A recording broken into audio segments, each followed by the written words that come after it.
Good afternoon, everybody, and thank you for joining us at this Labour Campaign for Human Rights event, which we've organised in collaboration with the Corporate Justice Coalition and SME for Labour.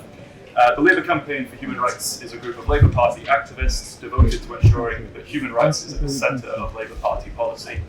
Our campaigns span international and domestic policy, covering economic rights, atrocity prevention, and business and human rights, which is obviously what we're here to talk about today. You can get involved. You can find out more information about us at lchr.org.uk, and we would encourage you to reach out with any ideas, anything you'd like to propose that we work on. So, provide a little bit of context before we invite our speakers to make their remarks.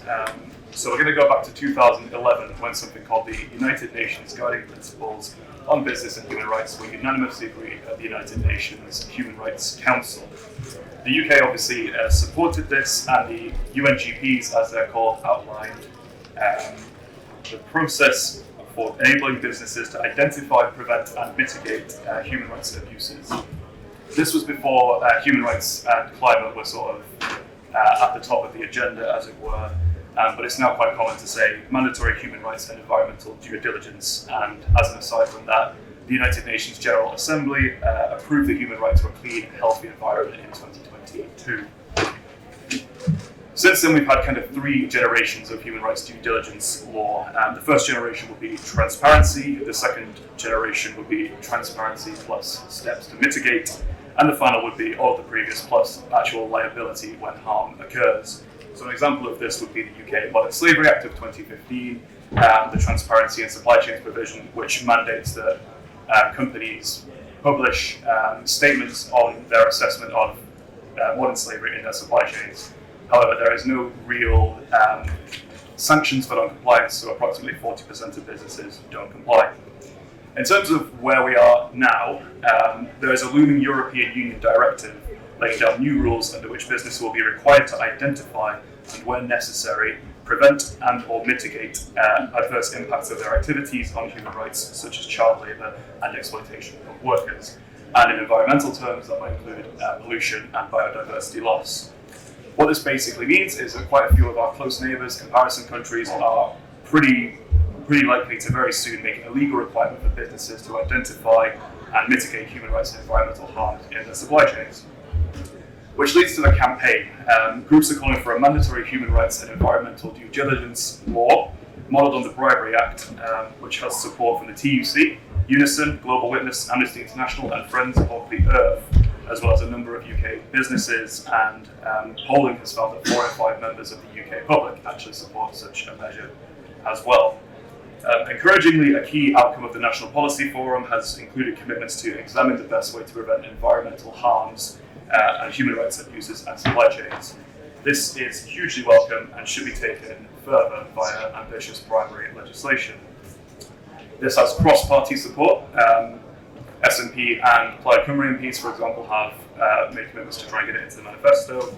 The Liberal Democrats endorsed something called Policy Paper 156 on tackling the nature crisis, which include measures on duties of care in business. And, the Conservatives haven't really engaged with this, but so this is where we are. It's a proposal supported by civil society, business, and the public, with a clear legal model and precedent, and recognition from our near neighbours that this is essential. Our panellists can and will provide a range of perspectives on why this is needed. So, who are our panellists today? We have, of course, Dan Leader, partner at Lee Day. We have Barry Gardner MP, who previously served as Shadow Secretary of State for International Trade. We have Kira Box from Friends of the Earth, Liz Hine from Labour for Business, Lord Falconer, and Giselle Williams from Tony's Chocolate Lonely, and there is very much branded chocolate out front, so please do partake in that. Just a quick reminder to each panellist to please keep your remarks to the 6 minutes. We're very tight on time, and we want everyone to have a chance to speak, and hopefully for some questions at the end. I'll let you know if you go over time politely, so please just bear that in mind. All right, let's kick off. Dan Leader. Thanks very much, James. It's a huge pleasure to be with you today to talk about this really important topic. I'm a lawyer that does business and human rights cases. I've been doing them for 20 years. I've done cases from around the world to get remedy for victims of serious human rights abuses. I just want to start by posing 3 very simple and quite stark questions. Number 1, Is it, in your view, unacceptable for British business to commit human rights and environmental abuses in their operations in the Global South with impunity? Number 2, should British consumers have confidence that the products and services they buy on the high street are free from human rights abuses, forced labour and modern slavery in their supply chains? Number 3, should the law incentivise British companies to act responsibly in their global operations and supply chains, or should it incentivise them to disengage and do nothing when faced with human rights concerns? So shockingly, if your answer is yes to any one of those 3 questions, we need very significant legal reform. The situation, in my respectful submission, is very serious indeed. Is this really happening in 2023? The answer is it is. I'm afraid, on an industrial scale, I've just come back from the copper belt.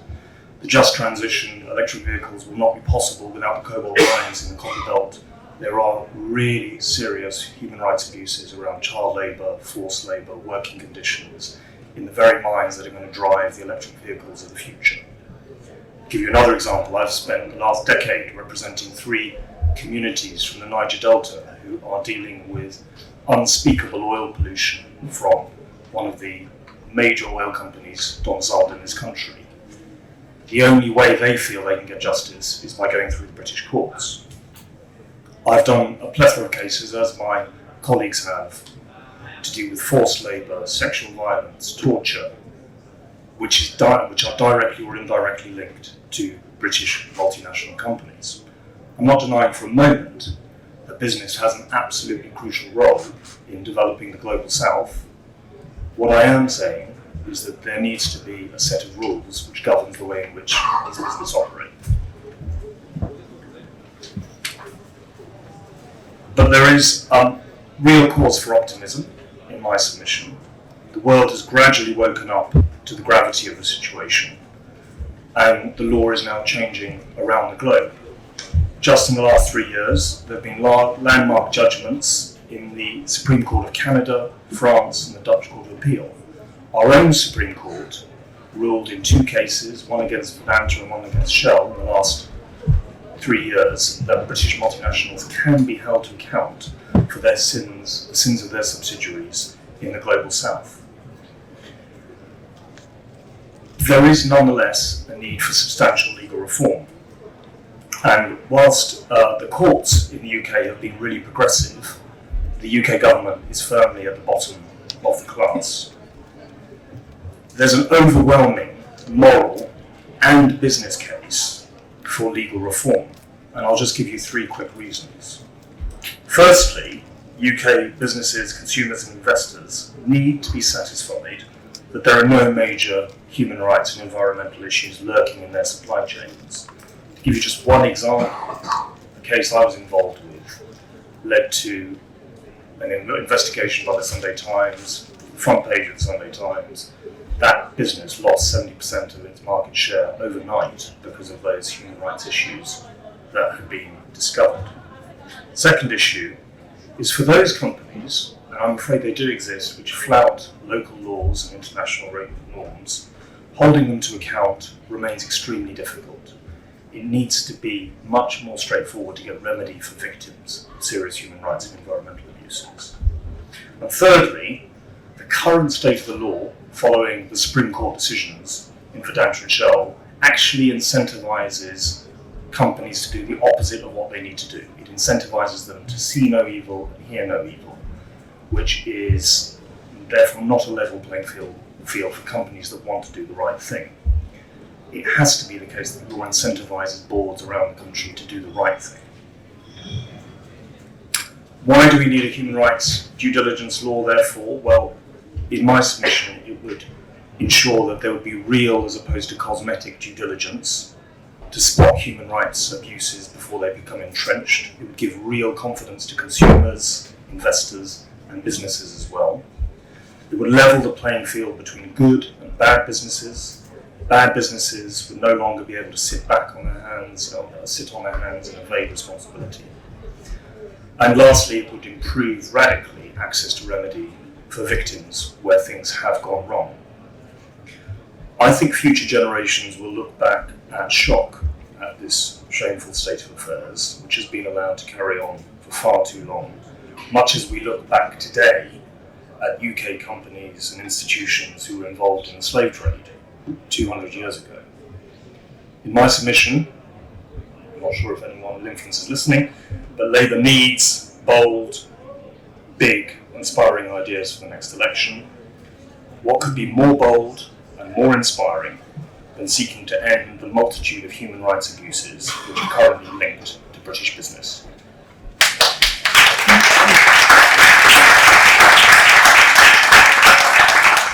Thank you, Dan. Always good to hear about it from the coalface with your experience and the individual cases that you work on. Hand you over now to Beauregard and MP. All right.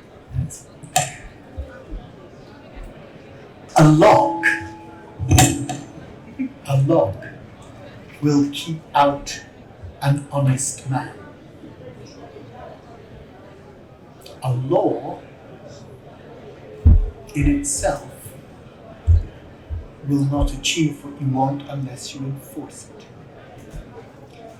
And yeah, we've got laws against slavery, we've got laws against modern slavery in this country, but we still have people in modern slavery. So yeah, we need proper legislation, and I'm totally with absolutely everything that Dan's just said. But what we also need is we need the sort of trade policy that puts justice at the heart of it. And let me tell you the progress that the UK has made. You may know that we have now got a new free trade agreement with Australia. Yeah? And the good news is that for the first time in any trade agreement that the UK has signed, we have an animal welfare chapter in that. An animal welfare chapter in that. What it says is we won't let our animal welfare standards in either Australia or the UK get any worse than they already are. We didn't put anything in there about labour abuse, about human rights abuse, and in none of the free trade agreements that we are currently trying to negotiate have we done that. So look, our trade policy, now that we're having to grapple with putting together our own free trade agreements, and it's no longer being done by the EU, we need a progressive trade strategy that is fully aligned with our industrial strategy, that identifies the essential pillars of our own economy, the strengths in our economy, where we can use our competitive advantage in order to boost our exports and do all of that. But fundamentally, we need to be thinking about the economic relations that we have with the global south. And that needs to be an integral part of our trade policy. It's not good enough just to say, oh well, we're negotiating for our competitive advantage here. If you want justice, then you've got to go about creating it, not simply legislating for it. Because the legislation in itself won't do the job. I was asked to talk briefly about supply chains and ISDS mechanisms. I'm sure this audience knows about investor-state dispute settlement and the ways in which trade agreements perversely can open you up to challenge from external companies, external commercial companies, that go totally against your own public policy. Totally against your own public policy. And yet most of the trade agreements that we propose to sign up to have ISDS mechanisms within them. We did it with CETA. You remember that. So it is about ensuring that you put justice both internationally and domestically at the heart of your trade policy. It's about the observation of ILO rights. And if you're talking about supply chains, it's very difficult. Some of you may remember when the EU was debating how to cope with illegal timber, and we eventually went for a trade policy that adopted flagged tea, forest law enforcement and governance in trade, right? And what did that do? It said that if it was illegal in the country of origin, then it couldn't be imported into the EU, into the UK. And it was a disaster. And it also meant that our border police were supposed to know which 32 species of tree in the Central African Republic were illegal, and how that differed from the legality of the timber in Cameroon or in the Congo, and it was impossible to enforce. And it was a disaster. The Americans, for once, got it right. They got it right in 1900 with what they called the Lacey Act. And the Lacey Act said, hey, bring in whatever the hell you like, but if you've got it wrong, if down your supply chain there is any illegality, you will pay a hefty price for it. And if we can show that in that illegality you were complicit, then there's a maximum penalty of 10 years in prison. The fines were enormous. The prison sentences were real. The enforcement was actually really effective because it got the people at the head of the supply chain saying to their supply chain, you damn well better get this right, and it made sure that they did, because the directors in those companies didn't want to be the ones that were actually going to go to jail for 10 years because their supply chain was no good. So, yeah, a lock will keep out an honest man.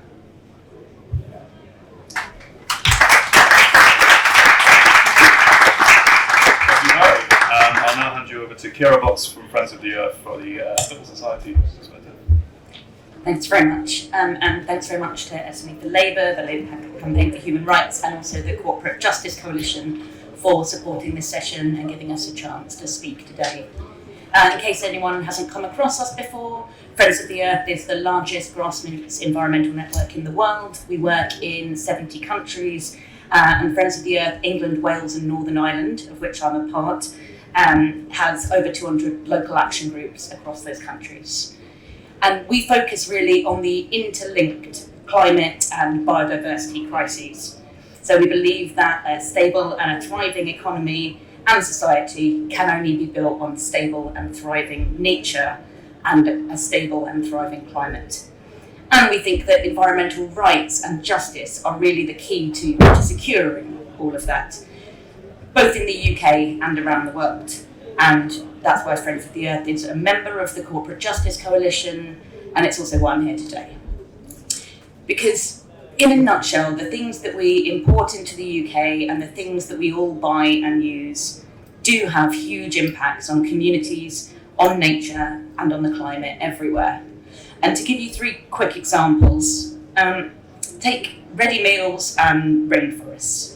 So the rainforests of Southeast Asia are home to orangutans, elephants, sun bears. Sun bears are adorable, by the way, they're really small. And they store about 57 gigatons of carbon over millions of hectares of tropical peatland. But palm oil, which is used to make processed food, chocolate, bread, not that chocolate, is responsible for major deforestation. Producers of palm oil are linked with environmental and human rights violations. We know this, and yet the UK imports over 1 million tonnes of the stuff every year, and about 90% of that stuff comes from Indonesia, Malaysia, and Papua New Guinea. Why does switching on the heating in Liverpool threaten habitats in Louisiana? Well, because the North American coastal plain, which stretches up the eastern side of North America from the Gulf of Mexico up to Massachusetts, it's a patchwork of wetlands, of forests, of swamps, which again support hundreds of threatened species. But it's also been clear-cut and is being clear-cut for wood pellets. And the mill that's... It's like you're reading my speech. And Barry's guessed the answer. The mills that produce these are also responsible for serious local pollution, and many of those pellets come to Drax in the UK, mainly they come to provide us with power. And 7.5 million tonnes of these wood pellets were imported into the UK in 2022, the majority of which were from that part of the US. And finally, how does the UK Army impact on the Amazon? Well, I don't probably need to introduce why the Amazon is important both to nature and to indigenous communities, but Brazilian meat company JBS has been linked to, again, deforestation, land grabbing, slave labour. There have been multiple investigations by organisations like Global Witness, looking at how severe the impacts of JBS are in the Amazon. And yet in the UK, it supplies many of our biggest supermarkets, it counts Barclays and HSBC amongst its shareholders, and it's even, the JBS beef is even used in MOD ration packs, and its beef is in MOD meals. So this makes our banks, our supermarkets, and government procurement, by extension, complicit in those environmental and social harms. By the way, the government's Economic Activity of Public Bodies Bill threatens to make it even harder for public bodies, like the MOD, to make procurement and investment decisions that would prevent this kind of complicity. Many more case studies are available. But we know that companies want to become more sustainable, they want to become more socially responsible, and some might even be taking a bit of voluntary action here and there to clean up their acts. But they lack the right mechanisms, they lack the supply chain transparency to take fast and appropriate action, and without a level playing field that requires other companies to do the same thing, as we've already heard, businesses aren't incentivised or supported to get the right measures in place. And meanwhile, the human rights defenders around the world, many of whom face persecution and barriers to enforceable domestic justice, they still have pretty much no way to access the compensation or the restitution they deserve. So, what can the UK do? We're all going to say very similar things here, shockingly. We can bring in proper due diligence requirements. We can make sure that UK companies need to assess and can keep assessing the potential harms associated with their supply chains. And crucially, that they act to try and prevent that harm and then ensure that they resolve or mitigate or compensate for that harm if it occurs. We can make sure that all companies play their part, so all kinds of harm, whether they're subject to strong or weak protections in the host nation, whether their climate or human rights are considered, and that all sizes of businesses consider them in ways that are practical and proportionate. And really importantly, we can hold companies liable. So none of us expect companies to be able to abuse human rights, dispossess communities, or displace nature here in the UK. So we shouldn't let them get away with it abroad. And we should also say that if the UK wants to be seen as a kind of leading light in international law and democracy, we should be legislating to allow affected communities access to that, to take legal action in our courts. So that's why I think for the good of people and the planet, we need the next government to introduce a Business, Human Rights and Environment Act. I'd love to see Labour comprehensively backing this new law and for that to be explicitly detailed in the next manifesto. Thanks.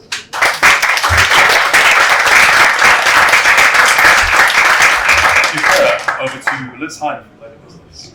Hi, so I'm Liz Hind. I'm here from Labour Business, which sometimes I feel like when I speak at meetings like this and say, yeah, I'm here to represent business, that I get a slightly sceptical room.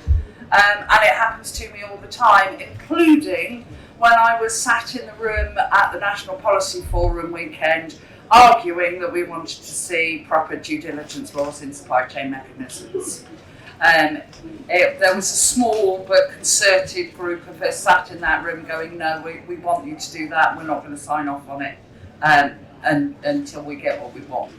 And from Labour Business's perspective, that it's just an entirely natural thing for us to be doing, to say, no, we want an active government partner so that businesses know where they're going, know what they need to do, and know that they're going to have the support from a government that is actively looking at their issues. When I'm not doing Labour business stuff and giving up my weekends to sit in hotels in Nottingham arguing about policy, I actually work for an organisation called the Women's Budget Group. If you've not heard of the Women's Budget Group, we are a feminist economics think tank. Feminist economics is not, unsurprisingly, particularly right-wing. We are a very, very progressive and quite angry think tank. And I go to conferences. I've been to South Africa quite recently for a conference on international feminist economics. I'm listening to women from the global south talking about what they need, and having those economic conversations. The audience back home in the Labour Party who are most receptive to those economic conversations and those economic arguments are my colleagues from Labour Business. They all go, yeah, that's really interesting, Liz. Yeah, let's do this. So, I'm here with a very personal reflection on what it's like to try and talk about some of these issues within the Labour Party, and to have a bit of a plea that there are lots of businesses here. You're about to hear from one that we've been working with quite closely, and there are a lot of businesses that, we're people. We don't want to be exploiting the world's poorest, and actually we find it quite insulting when you've got that expectation, and there is sometimes expectations from various policymakers within the party. There's that expectation of, oh, we're bad, we need that law, we need to be controlled, that's what we need. When actually we're saying, excuse me, we're the experts on where we're seeing problems, where we are seeing these situations arising. Chocolate supply chains is a very, very complex supply chain. We're the experts that are here to say this is what we need from legislation to make sure that it actually works. I think we had quite an interesting speech from Rachel this afternoon, where she's talking about we need economic policy that talks about the world in which we live in. And she is talking there about a new global economic situation, and we're moving on from that classic economic model of you've got equalities or you've got efficiency, and that understanding that those two things, that is not a choice. You've got to do them both. And what businesses are saying is we need somebody in government who is going to give us that credible commitment to understand us, to work with us, so that we can start fixing some of these problems, because we know that they exist, but we can't fix them by ourselves. So I'm here with a slight plea that yes, we need all of that legislation, and there are lots of experts here who are going to tell you about why the human cost of that. Yes, we need that legislation, but I'm going to ask one step further from that, is that we need a change of culture that goes with that understands that you've got to work with this, that where you've got people like Tony's Chocolonely saying, yes, please, can we have this legislation, but can we also have this support, and can we have that as well, that we're ready to say, yes, of course you can do that, let's invite you in, let's talk to you, because businesses are people too, and we want to do the right thing, so please help us do that. Thank you very much.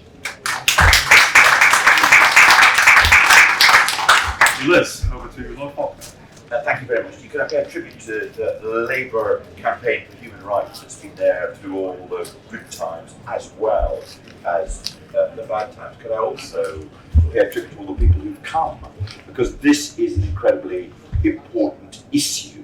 And when I say this is an incredibly important issue, the issue I have in mind is the United Kingdom doing something about its responsibility to take steps against catastrophic environmental damage being done abroad and the exploitation of modern slavery abroad with a view to getting cheap goods into the UK. I think it is possible, I don't want to go any further than that, to say that Labour might win the next election. I'm not complacent about that. Indeed, basically I expect defeat the whole time. But it's possible that we could win, and what's more, it's possible that we can have a majority, I don't know, in the House of Commons. Whenever we have been in power before, we make the changes once they've come that look obvious. 1967, a woman's right to choose is put into legislation.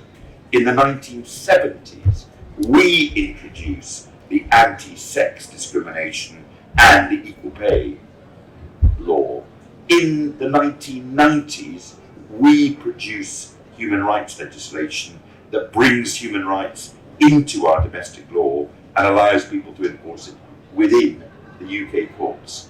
We would shame the opportunity we get if we don't push the opportunity into the place it should next go. And in relation to human rights and modern slavery, it is plainly wrong that you can be the parent of a group of companies when one of that group is committing terrible environmental damage, where for a variety of reasons the place the damage is being done cannot provide any redress for the peoples who are suffering it. I am not in favour of legislation that is quixotic and can't do anything. I am in favour of legislation that can make a difference. To make the parent company, and I'm sorry, I don't think business would be in any way troubled by this, responsible for environmental vandals within their group of companies is a thoroughly worthwhile thing to do. As Dan has said, the law, the common law is trying to get there, but it can't get there fully without a piece of legislation. So that is statute book number 1 change that we need. And then statute book number 2 change is when you go to the shops and you see clothes, but it's not just clothes, it's food and gadgetry that is made by 11-year-old labourers who are being paid nothing to do it, and the people who are selling you those goods are aware, or should be aware, that that is the exploitation of modern slaves, they should pay a price. You can't do that effectively without there being an obligation on people to do a due diligence on their supply chains. That requires legislation. In the fullness of time, people will say there was a period of time when a parent company could give dividends to its shareholders based upon the damage it was doing in South America. There was a period of time when shops could sell jeans they knew perfectly well were as cheap as they were because 12-year-olds were making it in Bangladesh, and the law wouldn't do anything about it. And people would think that is absurd. We can change the law if we get into government, so it's incredibly important that we get into government. If we don't change the law, it will be a shame that will last for as long as the law remains as it is today. Thank you very much. Myself now, and last but by no means least, Giselle Williams from Tony's Chocolate. Thanks, James. Good afternoon, all. For those who may not yet know, the brand Tony's is a fair trade and B Corp certified chocolate company who exists for the very reason of ending exploitation in the sector. cocoa is high risk for many of the problems that we've heard about this afternoon. Cocoa farming is driving deforestation in West Africa. If you want to hear more about it, because we're short on time, there's an excellent Guardian article from May that sets out just the scale of this problem, but just a quick snapshot is Côte d'Ivoire has lost a third of its forests since 2000, simply due to cocoa farming. It's also rife with modern slavery and child labour. If you go to 2 cocoa farms in West Africa where Tony sources its beans, you'll find children working on one of them. So this is children of 8 or 9 working with machetes, sharp tools, amongst dangerous chemicals. So it's a huge, huge problem, particularly in the cocoa sector, and that's just one of the commodities that makes up all of the products we buy and we use daily. So why is Tony's in West Africa? Well, Tony is a real person. He was a Dutch journalist, is a Dutch journalist who did an expose on the cocoa sector and found out how rife it was with child labour and modern slavery. His program went out, nothing changed. He tried a few legal challenges, nothing really was successful. So in the end, he got together with a few colleagues and decided to make chocolate and show it can be done with an ethical supply chain. So what is Tony's doing? How are they solving this problem that seems insurmountable, or has seemed to be insurmountable for all these years and decades, where we've known exactly what some of these problems are? Well, first of all, they try to engage their consumers and raise awareness. If you were lucky enough to be quick and fleet of foot and grab some chocolates on the way in, and you'll open it up, you'll see it's unequally divided. It's a bit awkward if you're trying to sneak some chocolate late at night without your children seeing, because it's quite cumbersome, but it's there to show the inequality of the sector and try and get some conversations going. Tony's also leads by example. It's there as a case study. It's a living, breathing case study. It's not a social enterprise. It's not an NGO. It's a commercially viable company that's one of the fastest growing in its sector, doing things properly. So it's got 5 sourcing principles which seeks to stamp out any of these problems in the supply chain. First and foremost, you have to know your supply chain top to bottom. You can't hide behind parent companies. You need full sight if you're going to see what problems there are and solve them. You have to pay a fair price for your products. So cocoa farmers are living below the poverty line. They earn, in most cases, mere pennies on the cost of a chocolate bar. And there's $1 trillion industry. That can't be right. And all of the issues we're talking about, deforestation, child labour, modern slavery, the root cause here is poverty. If we paid a fair price for some of these products, many of these issues would be solved overnight. They enter into long-term contracts with farmers, giving them a 5-year horizon for planning and certainty in that higher price. They work via cooperatives so that farmers have a stronger voice. And finally, and really importantly, it's about a partnership between Tony's, their farms, and these co-ops in terms of helping them with deforestation, GPS mapping their farms, so that we know exactly if there's ever been any incursion into a forested area. We know the size of the farms, we know what the expected yield is going to be. Therefore, if the harvest comes in and it's above that yield, immediately you know there's a problem there. And since Tony's has been working in West Africa since 2001, they are able to guarantee there's been no deforestation to produce their product. They also do a ton of agroforestry, helping farmers be more productive with the plots of land that they have, and paying them a living income allows them to hire legal labour and send their kids to school where they rightly should be. So Tony's is on a mission, as I said, to change the sector as a whole. It's great that we're doing the right thing, but we want everyone to do the right thing, and that's why legislation is needed. Voluntary schemes do not work. We had in the cocoa sector, you had the Parkin-Engel Protocol in 2001, which was supposed to end child labour in cocoa. All of the major companies signed up. 20 years later, none of the aims of the protocol were met, and in 2020 it was estimated that there are 1.56 million children working in cocoa in West Africa. I suspect those numbers have only increased post-COVID and the cost of living crisis. So we can't rely on good companies to do the right thing if we're going to have real change. So that's why we need legislation. We don't have any effective legislation in the UK at the moment. We don't have an oversight of the supply chains. The Modern Slavery Act, you could have said in 2015, this was a landmark piece of legislation. It's out of date, it's ineffective. As James was saying, most companies simply don't comply. Those that do put in statements that are so vague and generic as to be unhelpful. The Environment Act, similarly, we were promised due diligence measures for deforestation. Those have yet to appear, don't seem to be coming along anytime soon. Meanwhile, the rest of the world is moving ahead. The EU is about to pass some quite good legislation in this area over the next 2 years, and the UK is lagging behind. So, summing up very quickly, businesses want certainty, they want clarity, and they want a level playing field. We all want economic growth. That's the way to do it. Consumers want it, as James was saying with the polling that shows we all want companies to take responsibility for these things. And I would, absolutely hope that this is something a prospective Labour government would take up. It's in keeping with Labour values. It's being a champion of good business, but of good business, responsible business, meeting our international obligations, re-establishing the UK as a global leader. Businesses want it. It's got cross-party support. Consumers want it.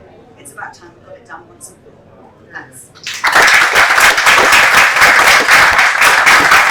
Thank you, Giselle. We are very, very, very nearly at time, so I'm going to open the floor for some very... if you can direct your questions to a specific panelist, if you can keep them brief, that would be very, very appreciated. I'm going to pick... thanks, Barry. I'll pick 3 at random. On my last one, so my friend at the back here with the red shirt. T-shirt. Oh. Hi, I'm Veronica Oakeshott from Global Witness.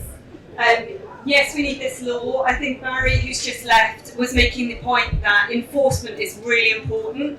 I'd be really interested to hear from any other Labour colleagues who are still on the panel about how we can enforce an existing law, which is perhaps a warm-up to this law, which is the Environment Act Schedule 17, which the speaker from Tony Chocolonely just mentioned, that should prevent deforesting goods like beef or soy or palm coming into the British market. It hasn't been properly made to work yet because the Conservative government has been very slow in passing the necessary regulations, but that should come. And when it comes, let's make it work. And so any thoughts on how we can ensure that we don't just get the legislation right, but we have the funding to enforce it? My friend here in this blue shirt and structure, and then we'll have the final friend. Richard Howard, former MEP and campaigning with the Corporate Justice Coalition and its European equivalent, European Coalition for Corporate Justice. 2 things have happened before we have since we had this meeting with Dan and others last year. The European legislation is very close to being passed now, and there was some pessimism about that, but all the latest feedback is that we are going to get it. It won't be perfect, but it will move things on. And for people who are worried that Labour is just going to copy what's happening in Europe, that legislation already exists in France, Netherlands and Germany. It's not just what the EU is doing. It exists in California. The anti-slavery legislation exists in Australia, and there's a legislative proposal in the Canadian Parliament. So this is by no means something that Labour should be frightened of. The second thing that's happened, I want to pay tribute to this in Labour business, but we had a great coalition at the NPF, also to pay credit to the Society of Labour Lawyers and Christians on the left. And between us, we got in the words "in line with international standards," which is very important in terms of saying this is only what is happening elsewhere. And we specifically got in the words including effective due diligence rules, and the word rules is really important in that. So my question is to Charlie Faulkner, an old friend and someone with a huge background that I deeply respect. I think that we haven't yet convinced the Labour front bench and the Shadow Secretary of State Business, Jonathan, and his team that this isn't anti-business. I don't think they're against it, but I think they remain to be convinced. We've got it in the NPF. To get it in the manifesto, we have to win the case with them. What would your advice be on how we can do that? And yeah, my friend introduction. Hi, Matthew Hogarth. I'm a policy advisor to Laura Walters MEP, so we are leading the negotiations on the Act, so I can confirm we're aiming for the end of the year, I hope, and hopefully it'll be a catalyst in the UK as well.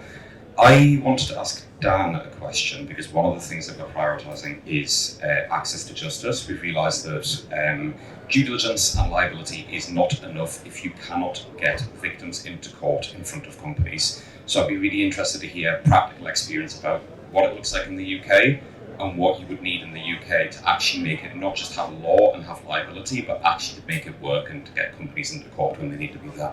Thanks. Yeah, question on the environment. Well, what I would say about the Environment Act due diligence, which is long, long overdue. Tony's put in a consultation, I think it was at least 18 months ago now on this, and nothing is happening, and I don't think anything's forthcoming anytime soon. What I will say is that I was at a meeting about 3 weeks ago, and I won't name the companies, but huge UK PLC, household names, where we all do our shopping, with begging DEFRA to get these done. They're going to have to comply with the EU regulation on it. So, they're looking at UK government saying, please guys, just get this done, get something that's comparable, we want to work with you. I don't think it's anti-business at all. It's what business actually wants to be able to operate. Any other thoughts on the Environment Act? Should I just, the three questions. First of all, Global Witness is a question about enforcement. I don't know about Schedule 17 of the Environment Act. I do know that a choice will have to be made about the method of enforcement, if it's environmental damage or modern slavery. Is it criminal or is it giving civil rights to communities affected? If it is criminal, it'll never get enforced because it just isn't the resource within the UK state. If it's civil, it does have a chance because interested groups will be able to take the issues up. But Matthew's question then becomes the key question, which is how do individual communities that are the victims of modern slavery or the victims of environmental damage get to court in England to seek redress for what has happened? The answer is there's got to be some costs mechanism which will involve somebody funding it, which will be difficult, but at the end of the day, the wrongdoer will have to pay the cost. You're right, Matthew, to think about how do you ever get this off the ground in the first place. And I don't know what the answer is, but it's ultimately where there is a wrong that has been done, a supplier of child labour produced goods or an environmental insult that's taken place, somebody's got to produce the funding, and I don't know what the answer is, but it's not impossible to do that. And finally, which is the point about the Labour front bench, you're right, they're not committed to it. It's very interesting what was said on the panel. Business are not against this, because business know that the more there is a question mark about those sorts of issues, the more business is discredited. And the idea of fair, ethical business is a idea that has come of age, is the view of most countries, is the view of so many consumers. And if you're an unethical modern slave exploiter, who's going to want to buy your goods? So I think that has got to do more to persuade the Labour front bench, but meetings like this will help in relation to that. Yeah, just quickly on Matthew's question. Funding actually, Charlie, is not, in terms of the UK, the biggest issue. We can do more conditional fee agreements. We take a risk on a case, and if we win, the defendant company pays. Obviously, the claimants don't pay us anything because they don't have anything to pay. But what it would be a game changer in a law like a failure to prevent law or the EU type law, is that we would not spend years litigating on jurisdiction, because that's what happens. We've spent, again, like this case against Shell, I've spent 4 years arguing, they've been arguing that it's nothing to do with the parent company, it's all to do with Nigeria. They've never heard of Nigeria, they just take the money, they don't ask any questions. So we've had that in the Supreme Court. Now they're arguing about other jurisdictional issues and other. So if all that goes, and particularly now there's an issue around what we call forum non-convenience, which is there's a massive argument about should it be heard in Nigeria, should it be heard in the UK, actually they say you can get justice in Nigeria. If all that's gone, we will have a clean run and get doing these cases without all the shenanigans, which prevent and stymie the case proceedings would be a total game changer as far as lawyers who operate in this business are concerned. Thank you very much. Thanks. I'm afraid we're at time. I would have liked to have taken more questions, but unfortunately we're about to get kicked out. But thank you so much to everyone for coming down. Really interesting discussion.